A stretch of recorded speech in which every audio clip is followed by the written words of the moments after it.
इस वक्त हम फयाज अहमद के घर के बिल्कुल पास में हैं, जो रहने वाला सफा कत्ल का था, और इस वक्त हम बिल्कुल उसी जगह पर मौजूद है। आज सुबह एक खबर सामने आई जिसमें यह कहा गया कि 37 साल की उम्र का फयाज अहमद रहने वाला इसी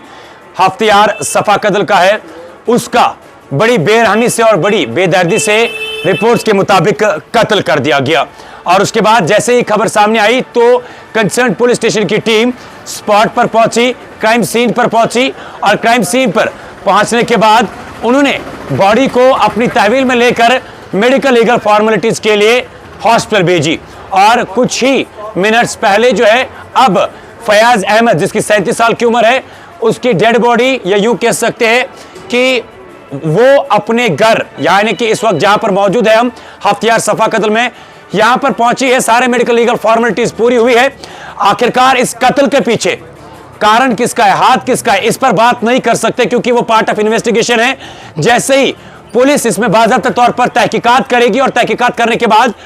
पुलिस अगर पब्लिक डोमेन में डिटेल डालती है कि आखिरकार इस कत्ल के पीछे कारण क्या था, और आखिरकार इस कातिल ने कत्ल क्यों किया,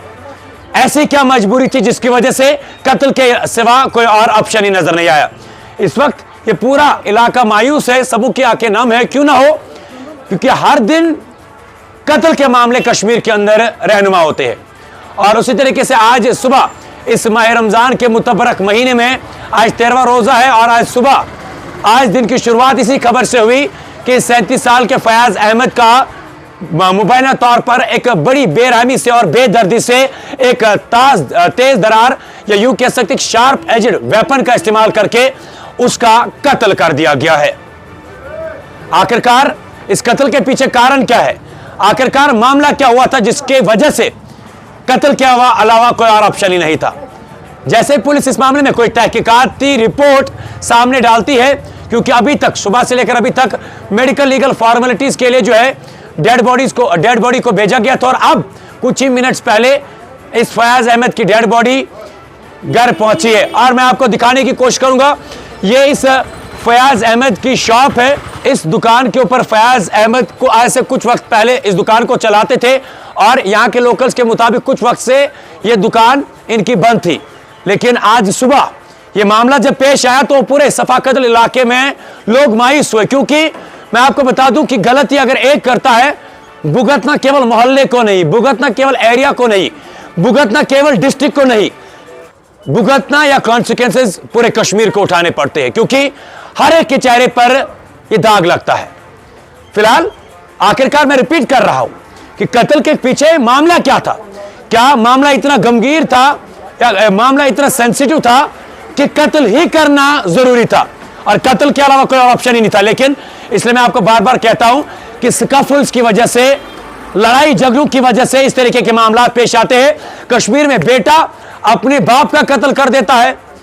बेटी माफी चाहेंगे बीवी अपने शौहर का कत्ल करवा देती है, शौहर अपने बीवी का कत्ल कर देता है। सुबह नौजवान सहरी के टाइम पे वजू करने के लिए निकलता है, वहां से उसकी लाश को घर लाया जाता है। यह कश्मीर की कहानियां है। फिलहाल लोग अभी इंतजार में है, तस्वीरें दिखाएगा, लोग इंतजार में है, क्योंकि आखिरी रसूमात जो है कुछ ही मिनट्स के बाद इसके आखिरी रसूमात या नमाज जनाजा अदा किया जाएगा, और उसके बाद फयाज अहमद की लाश को सुपुर्द खा किया जाएगा। लेकिन सवाल यह है कि आखिरकार कातिल को अगर पुलिस ने पकड़ा है, वो रिपोर्ट भी जल्दी पुलिस अगर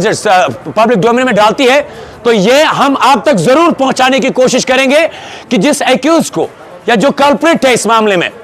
उसने जब वो पुलिस के सामने कन्फेस करेगा कि आखिरकार कत्ल का मामला क्या होगा, अगर पुलिस वो डिटेल शेयर करती है पब्लिक डोमेन के अंदर कि जनाब इस मामले की वजह से कत्ल हुआ, तो वो डिटेल्स भी हम सबसे पहले आप तक पहुंचाने की कोशिश करेंगे। ये आप देख सकते हैं तस्वीरों में, यहाँ के लोकल्स है जो इंतजार कर रहे हैं कि आखिरी रसूमात के लिए, नमाज जनाजा के लिए, क्योंकि बॉडी जो है कुछ ही मिनट्स पहले घर पहुंची, और हमें भी इंतजार रहेगा कि आखिरकार कत्ल के पीछे कारण क्या था। लेकिन मेरी गुजारिश आपसे है कि आज के वक्त में इन सभी चीजों का कारण अपने मजहब से दूर होना है, इसके अलावा कोई और ऑप्शन नहीं। और मुझे पूरी उम्मीद है कि इस मामले में जब तहकीकात होगी तो पुलिस ये जरूर पब्लिक डोमेन में डालेगी कि आखिरकार लोगों को अवेयर करे इस मामले में कि जनाब